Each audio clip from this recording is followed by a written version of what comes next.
আজকে আমরা শুরু করছি 8.3 চ্যাপ্টার তড়িৎ প্রবাহ এবং রাসায়নিক বিক্রিয়া। দেখ, তড়িৎ প্রবাহ বলতে গেলে বা রাসায়নিক বিক্রিয়া কখন করা যাবে, কারণ জিনিসটার মধ্যে একটা পাত্র নেব, পাত্রটার মধ্যে আমাকে একটা তড়িৎ বিশ্লেষ্য পদার্থ নিতে হবে, কারণ তড়িৎ বিশ্লেষ্য পদার্থ না ছাড়া আমরা কখনোই এই তড়িৎ বিশ্লেষণ প্রক্রিয়া করতে পারবো না, তবেই আমরা রাসায়নিক বিক্রিয়াটা ভেতরে আমরা করতে পারবো। তো ফার্স্ট অফ অল আমাদের যে জিনিসটা জানতে হবে, তড়িৎ বিশ্লেষ্য পদার্থ কাকে বলে। দেখ, লেখা আছে যে সমস্ত পদার্থ জলে দ্রবীভূত অবস্থায় তড়িৎ পরিবহন করে এবং তড়িৎ পরিবহনের ফলে বিয়োজিত হয়ে নতুন একটা পদার্থ উৎপন্ন করে, সেটাকে বলা থাকে তড়িৎ বিশ্লেষ্য পদার্থ। তার মানে কি, এক্সাম্পল দেখ কী কী দেওয়া আছে। অ্যাসিডের মধ্যে লেখা আছে হাইড্রোক্লোরিক অ্যাসিড, নাইট্রিক অ্যাসিড। ক্ষারের মধ্যে রয়েছে সোডিয়াম হাইড্রোক্সাইড, পটাশিয়াম হাইড্রোক্সাইড। লবণের মধ্যে আছে সোডিয়াম ক্লোরাইড। ঠিক আছে, তার মানে এরকম দু একটা করে এক্সাম্পল পড়লেই হবে। তাহলে এইগুলোকে জলীয় দ্রবণ করতে হবে, নিয়ে সেটাকে যদি আমরা আয়নিতও করতে পারি তাহলে সেটাকে বলবো হচ্ছে তড়িৎ বিশ্লেষ্য। ক্লিয়ার? আচ্ছা, তারপরে দেখ লেখা আছে তড়িৎ অবিশ্লেষ্য। তড়িৎ অবিশ্লেষ্য মানে কাদেরকে বলবো, যেটা গুললেও কিন্তু কিছু আলটিমেটলি বিয়োজিত হতে পারবে না বা আয়ন বিনিময় করতে পারবে না, সেটাকে বলা থাকে তড়িৎ অবিশ্লেষ্য। যেমন দেখ নিচে এক্সাম্পল দেওয়া আছে চিনি, পেট্রোল, বেনজিন, অ্যালকোহল। এইগুলো কিন্তু কখনোই তড়িৎ বিশ্লেষ্য হয় না। সমযোজী যৌগগুলো গলিত বা জলীয় দ্রবণে বিয়োজিত হয়ে কোনো আয়ন উৎপন্ন করে না। এটা তলা দাগ দিয়ে রাখবে, কারণ সমযোজী যৌগগুলোর ট্রু ফলসের মতো করে আসে। তাহলে কোন ধরনের যৌগগুলো করতে পারে, একমাত্র তড়িৎযোজী যৌগগুলোই কিন্তু করতে পারে, কারণ দু রকমের যৌগ তৈরি করার প্রক্রিয়া আমরা পড়েছি, একটা সমযোজী একটা তড়িৎযোজী। তার মধ্যে তড়িৎযোজীরা করতে পারে, সমযোজীরা তৈরি করতে পারে না। তো এবার চলে যাচ্ছি আমরা পরবর্তী পেজে। এবার দেখ বলছে কি, দু ধরনের তড়িৎ বিশ্লেষ্য হলে দু ধরনের জিনিস হয়, একটা হচ্ছে তীব্র, একটা হচ্ছে মৃদু। তীব্র তড়িৎ বিশ্লেষ্য মানে কীরকম হবে, যেটা বিয়োজিত হয়ে গিয়ে বেশি সংখ্যক আয়ন তৈরি করবে। ঠিক আছে, যেটা বিয়োজিত হয়ে গিয়ে বেশি সংখ্যক আয়ন উৎপন্ন করবে, সেটাকে বলা থাকে তীব্র তড়িৎ বিশ্লেষ্য। যেমন হচ্ছে এক্সাম্পল দেখ কী লেখা আছে, sodium chloride, caustic soda, caustic potash, এগুলো হচ্ছে তীব্র তড়িৎ বিশ্লেষ্য। আর মৃদু তড়িৎ বিশ্লেষ্য কোনগুলো, যেগুলো কম পরিমাণে আয়ন উৎপন্ন করবে বা অল্প সংখ্যক আয়ন উৎপন্ন করে থাকে, সেটাকে বলা থাকে মৃদু তড়িৎ বিশ্লেষ্য বলা হয়। তারপর দেখ, মৃদু তড়িৎ বিশ্লেষ্য মানে কী হবে, যেটা কম মাত্রায় বিয়োজিত হয়ে গিয়ে কম সংখ্যক আয়ন উৎপন্ন হবে। যেমন দেখ এক্সাম্পল কী কী বলছে, অ্যামোনিয়াম হাইড্রোক্সাইড এবং ফর্মিক অ্যাসিড। ঠিক আছে, তাহলে দুটো এক্সাম্পল পড়লেই হয়ে যাবে। তাহলে দেখ মৃদু তড়িৎ বিশ্লেষ্য যে কোনো দুখানা পড়লেই হয়ে যাবে। এবার দেখ নিচে হচ্ছে পার্থক্যটা পড়তে হবে, তীব্র তড়িৎ বিশ্লেষ্য আর একটা হচ্ছে মৃদু তড়িৎ বিশ্লেষ্য। তার মানে তীব্র তড়িৎ বিশ্লেষ্যটা বেশি মাত্রায় বিয়োজিত হবে, মৃদু তড়িৎ বিশ্লেষ্য কম মাত্রায় বিয়োজিত। তীব্র তড়িৎ বিশ্লেষ্যে তড়িৎ পরিবাহিতা বেশি হবে, ওদের তড়িৎ পরিবাহিতা অবভিয়াসলি কম হবে। এখানে কেবলমাত্র আয়ন হবে, আর এখানে আয়ন অণু দুটোই হতে পারে। আচ্ছা, চলে যাচ্ছে এবার হচ্ছে এই যে দ্রবীভূত হলো, দ্রবীভূত হয়ে তারা কি তৈরি করবে, আয়ন তৈরি করবে। তাহলে আয়নটাকে কি বলছে দেখ, তড়িৎগ্রস্ত পরমাণু বা পরমাণু পুঞ্জকে বলা হয়ে থাকে আয়ন। ঠিক আছে, তাহলে তড়িৎগ্রস্ত পরমাণু বা পরমাণু পুঞ্জকে বলা থেকে আয়ন।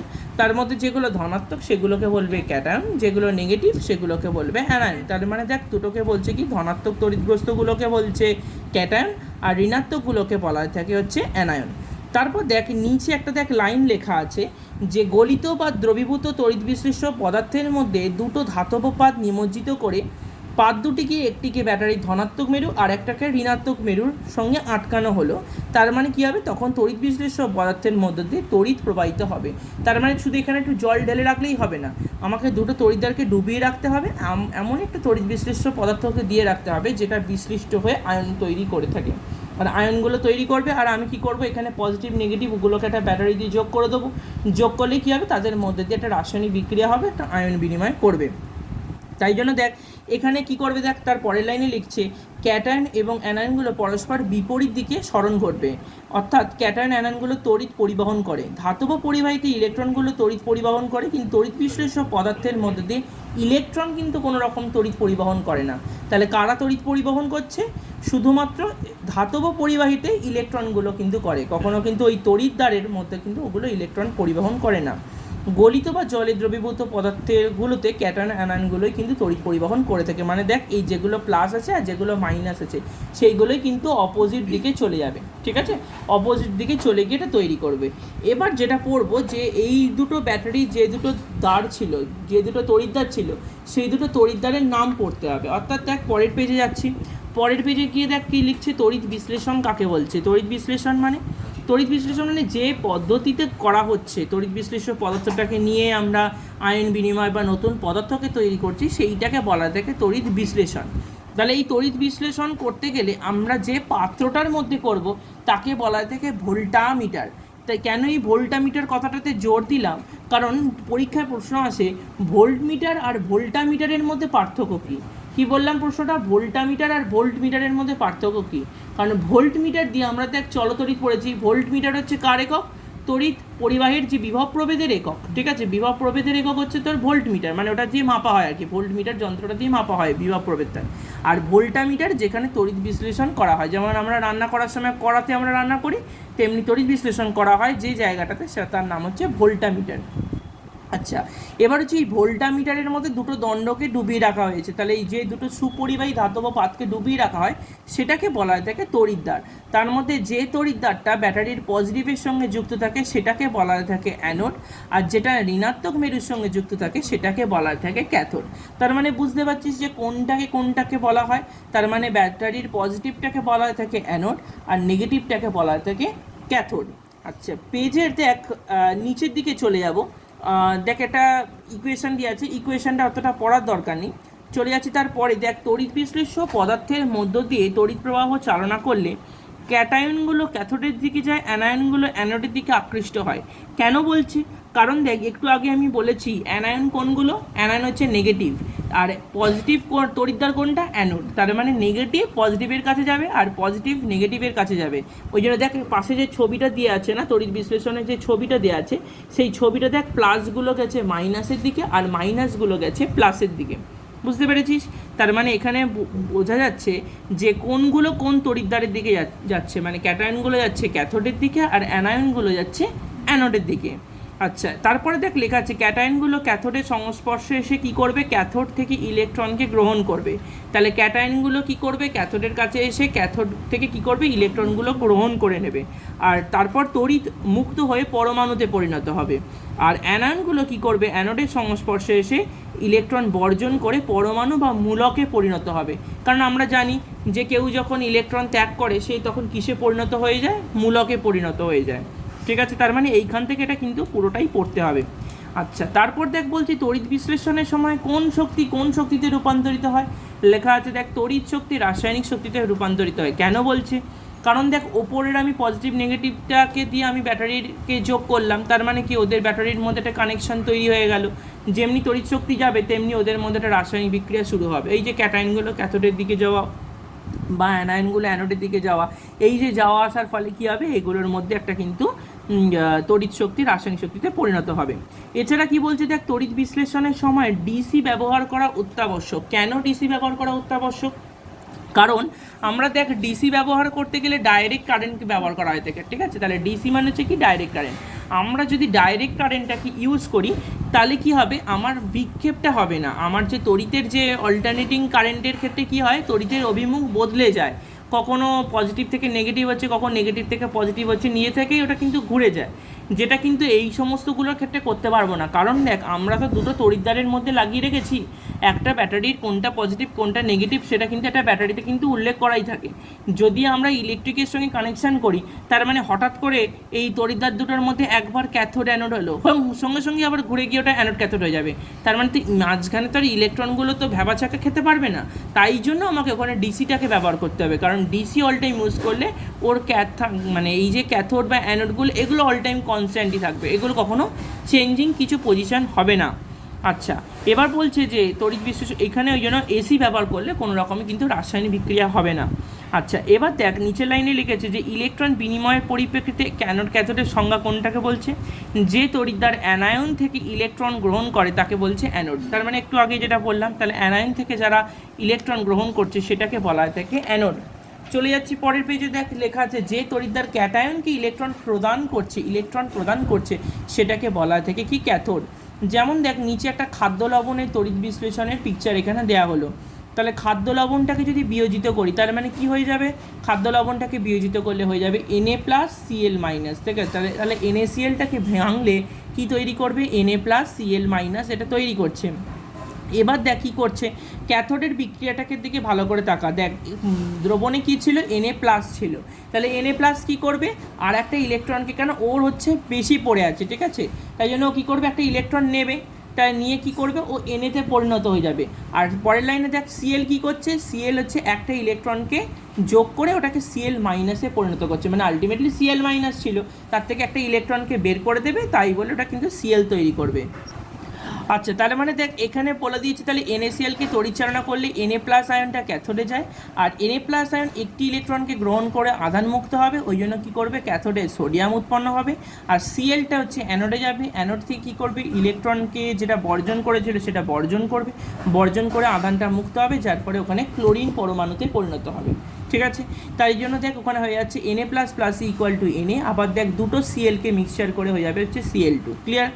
আচ্ছা, এবার হচ্ছে জলে তড়িৎ বিশ্লেষণ। দেখ ওখানে পরিষ্কার লেখা আছে বিশুদ্ধ জলে খুব অল্প সংখ্যক অণু পাওয়া যায়, মানে নর্মাল আমরা কিন্তু জল রেখে তড়িৎ বিশ্লেষণ করতে পারবো না, আমাকে করতে গেলে কি করতে হবে, মিনিমাম কিছু না হলেও আমাকে একটা অ্যাসিড দিতে হবে, সেই অ্যাসিডটা দিলে কিন্তু তবে তাদের মধ্যে যে আয়ন বিনিময়, মানে এই যে Na+, Cl- বা জলটা বিশ্লিষ্ট হওয়া, এটা করতে পারবে, না হলে কিন্তু তার আগে হবে না।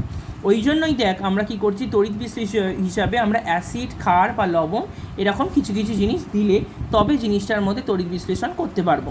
ওই জন্য দেখ লেখা আছে বিশুদ্ধ জল অপেক্ষা বেশি তড়িৎ পরিবাহী কোনটা, তড়িৎ বিশ্লেষ্যযুক্ত জল, ঠিক আছে, মানে সামান্য অ্যাসিড মিশ্রিত জল বা তড়িৎ বিশ্লেষ্যযুক্ত জল ব্যবহার করলে বিশুদ্ধ জল অপেক্ষা বেশি তড়িৎ পরিবাহী হয়ে থাকে।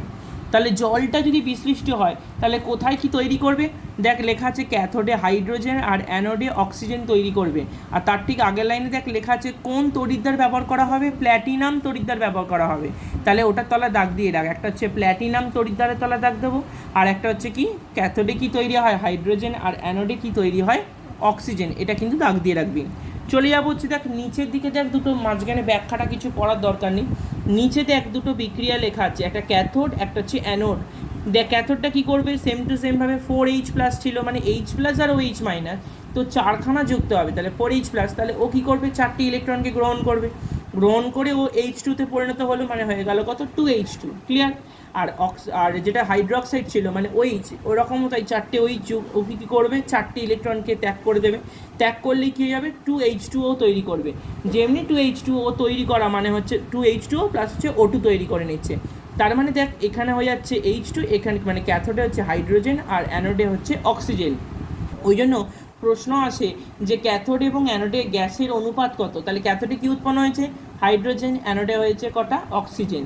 এবার ক্যাথোডে কতগুলো হাইড্রোজেন তৈরি হয়েছে, দেখ ব্যালেন্সিং করার সময় দেখ লিখে দিয়েছে দুটো, 2H2, আর অ্যানোডের যখন অক্সিজেনটা তৈরি হয়েছে শুধু O2 লেখা আছে, তার মানে কি ওটা একটা, তার মানে যদি বলে আয়তন অনুপাত কত, তাহলে লিখতে হবে 2:1। যদি প্রশ্নটা ঘুরিয়ে দেয় যে O2:H2 মানে কত, O2:H2টা হয়ে যাবে কি 1:2, মানে তোকে অঙ্কটা বুঝে নিয়ে করতে হবে, এই যে H2টার আগে 2 লেখা আছে ওই জন্য না, এই জন্য হয়ে যাচ্ছে কি H2:O2টা হচ্ছে H2-র জন্য 2 বসছে, আর O2-র আগে যেহেতু কিছু নেই ওই জন্য O2-র জন্য 1 বসছে, ঠিক আছে। এবার দেখ এখানে বলতে হবে এই যে পাশে দেখ জি একিউ, এইগুলো কিন্তু সমীকরণ যখন নিজেরা লিখবি বাড়িতে বা লেখার সময়তে এগুলো কিন্তু লেখার দরকার নেই, এগুলো এরা বোঝানোর জন্য করেছে। একিউ মানে অ্যাকোয়া সলিউশন, এল মানে হচ্ছে লিকুইড, জি মানে হচ্ছে গ্যাস ফর্মেট তৈরি হবে এইরকমভাবে। এবার আমরা যেটা পড়বো, যেটা ক্যাথোডের মধ্যে কী গ্যাস তৈরি হয়েছিল, ক্যাথোডের মধ্যে হাইড্রোজেন গ্যাস তৈরি হয়েছে, তাহলে হাইড্রোজেন গ্যাসটাতে আদৌ হাইড্রোজেন আছে কিনা সেটা পরীক্ষা করব কি করে, হাইড্রোজেন গ্যাসটা পরীক্ষা করব হচ্ছে কি করব না, আমি ওটার মধ্যে একটা জ্বলন্ত পাটকাঠিকে ঢুকিয়ে দেবো, যেমনি পাটকাঠিটাকে ঢোকাবো তেমনি দেখবো ওটা নীল শিখায় কিন্তু জ্বলতে থাকবে, কারণ নীল শিখা জ্বলতে থাকলেই তখন বোঝা যাবে যে গ্যাসটার মধ্যে কিন্তু হাইড্রোজেন আছে। আর অ্যানোডের মধ্যে যে অক্সিজেন আছে সেটা কি করে বুঝবো না, গ্যাসটাকে যদি আমি বর্ণহীন নাইট্রিক অক্সাইড দিয়ে চালনা করি, কি করব, বর্ণহীন নাইট্রিক অক্সাইড দিয়ে চালনা করলে ওটা বাদামি বর্ণের নাইট্রোজেন ডাইঅক্সাইড গ্যাস তৈরি করবে, ঠিক আছে। তাহলে নাইট্রিক অক্সাইডকে দিয়ে গ্যাস চালনা করলে হয়ে যাবে নাইট্রোজেন ডাইঅক্সাইড। ওই জন্য দেখ লেখা আছে যে জলে তড়িৎ বিশ্লেষণে উষ্ণতা এবং চাপের জন্য 2 আয়তন হাইড্রোজেন এবং 1 আয়তন অক্সিজেন গ্যাস উৎপন্ন হয়ে থাকে, বুঝতে পেরেছিস। এরপর মেন যে জিনিসটা সেটা হচ্ছে কি কপার তড়িৎদ্বারের সাহায্যে কপার সালফেটের দ্রবণে তড়িৎ বিশ্লেষণ, খুব ইম্পর্টেন্ট একটা জিনিস, ঠিক আছে, এটা কিন্তু নর্মাল মুখস্থ করলে কিন্তু চলবে না। দেখ কপার সালফেটটা কেন হচ্ছে, কারণ কপার সালফেট নর্মালি ভাঙলে কী যাবে, Cu++ মানে Cu2+ বলতে পারিস, আর SO4 2-।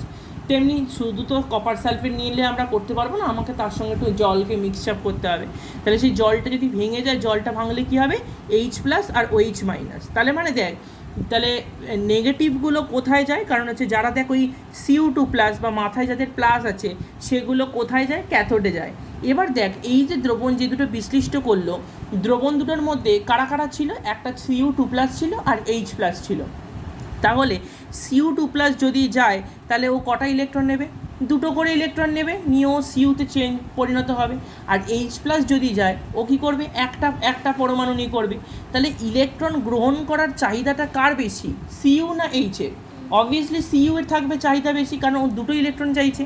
তাই জন্য কী করবে, দেখ দ্রবণের মধ্যে Cu2+, ওই জন্য দেখ লেখা আছে, কারণ H+ আয়ন অপেক্ষা Cu2+ আয়ন কম তড়িৎ ধনাত্মক ধর্মী, ওই জন্য ক্যাথোডে দেখ Cu মুক্ত হওয়ার আগে ক্যাথোডটা পুরো হয়ে যায় আর এর ওজনটা বেড়ে যায়। কারণ হচ্ছে দেখ ক্যাথোডের কাছে যে নিচে বিক্রিয়াটা দেওয়া আছে ওখানে দেখ কী করেছে, Cu2+ প্লাস 2 Cu তৈরি হচ্ছে।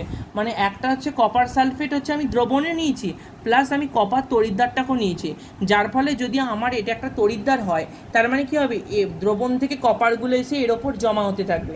তার মানে কি, দ্রবণের মধ্যে যেমনি কপারগুলো এসে জমা হবে তেমনি কী হবে, এর ওপর একটা মোটা আস্তরণ পড়বে, যার ফলে এর যা ওয়েট ছিল এর থেকে বেড়ে যাবে, স্বাভাবিক ব্যাপার। এবার এইটা তো গল্প হলো, এবার হচ্ছে অ্যানোডের গল্পটা কী হবে। দেখ অ্যানোডের মধ্যে অবভিয়াসলি যারা মাইনাস তাদের যাওয়ার কথা, তাই তো?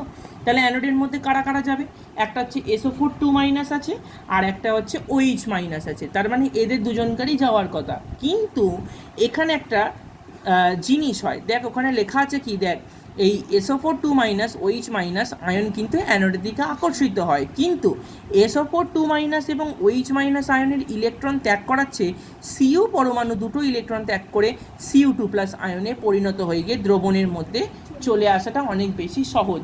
মানে ও কি করবে, এই যে OH- আর SO4 2- যেটা ছিল, তারা ইলেকট্রন বর্জন করার আগেই আমার তো যে তড়িৎ বিশ্লেষণে যে পাত্রটা যে দুটো তড়িৎদ্বার লাগানো ছিল তার মধ্যে যে ওই ক্যাথোডের এই অ্যানোডের পোর্শনে যে তড়িৎদ্বারটা ছিল, ক্যাথোডটা যেন মোটা হয়ে গেল, অ্যানোডে যে কপার তড়িৎদ্বারটি ছিল সে কী করবে, দুটো ইলেকট্রনকে ত্যাগ করে দ্রবণের মধ্যে Cu2+ হয়ে চলে আসবে। কি বললাম বুঝতে পেরেছিস, কপারের যে তড়িৎদ্বারটা ছিল সেই দুটো ইলেকট্রন ত্যাগ করে সঙ্গে সঙ্গে Cu2+ হিসাবে দ্রবণের মধ্যে চলে আসবে।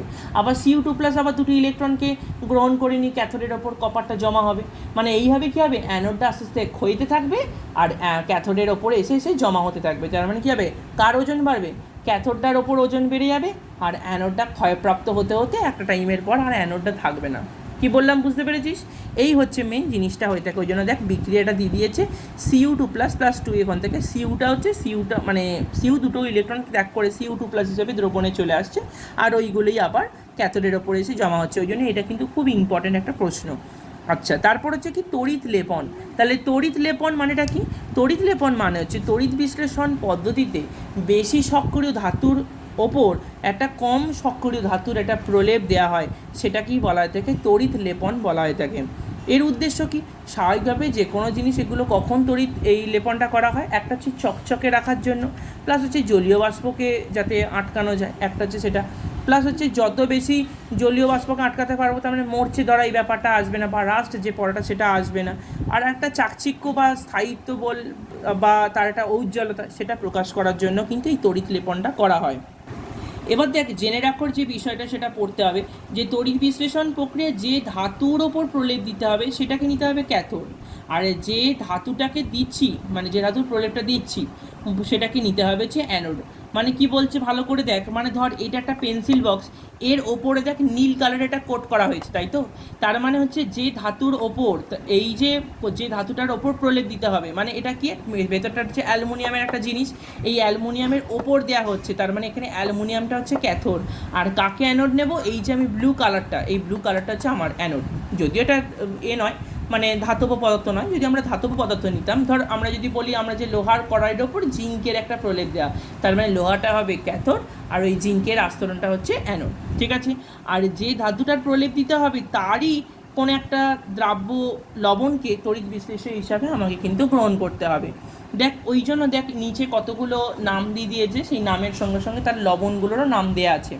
কি করে বলছে দেখ, লেখা আছে লোহা দ্রব্যের ওপর তামার প্রলেপ, তার মানে ওয়ার্ডটা শুনেই বুঝতে পারছিস লোহাটাকে নেব ক্যাথোড, তামাটাকে নেব হচ্ছে অ্যানোড। তাহলে কি তড়িৎ বিশ্লেষণ নেব, যেহেতু তামা দিচ্ছি ওই জন্য দেখ লেখা আছে তড়িৎ বিশ্লেষণ হিসাবে কপার সালফেটের তলা দাগ দিবি, কপার সালফেট তড়িৎ বিশ্লেষণ নেব। নিচে ক্যাথোড অ্যানোডের বিক্রিয়া পড়ার দরকার নেই। ক্লিয়ার? সেম টু সেম যদি নিকেল নেওয়া হয়, পিতল বা লোহার ওপর অনেক সময় নিকেল নেওয়া হয়। নিকেলটা কোনটা বলতো? এই যে আমরা সাইকেলের যে হ্যান্ডেলগুলো থাকে না, হ্যান্ডেলগুলোর ওপর নিকেলের একটা আস্তরণ থাকে, ওই জন্য অত বেশি চকচকে হয়। ঠিক আছে, ওইগুলো হচ্ছে নিকেল। ওই জন্য ওটা দেখ অবভিয়াসলি লোহার ওপর যদি নিকেলের আস্তরণ পড়ে তাহলে লোহাটা হচ্ছে ক্যাথোড হবে আর নিকেলটা হচ্ছে অ্যানোড হবে, এটা তো বুঝতে পারছিস। কিন্তু এইখানে দেখ তড়িৎ বিশ্লেষ্যটা আলাদা আছে। দেখ কি লেখা আছে, লেখা আছে বোরিক অ্যাসিড মিশ্রিত নিকেল সালফেট, ওই জন্য বোরিক অ্যাসিড মিশ্রিত নিকেল সালফেটের তলায় দাগ দিবি। ঠিক আছে, ভেরি ইম্পর্টেন্ট লাইন হচ্ছে বোরিক অ্যাসিড মিশ্রিত নিকেল সালফেটের তলায় দাগ দিতে হবে। ক্লিয়ার? চলে যাচ্ছি লাস্ট পেজেতে। দেখ লেখা আছে সোনার প্রলেপ। সোনার প্রলেপ কার ওপর দেওয়া হবে?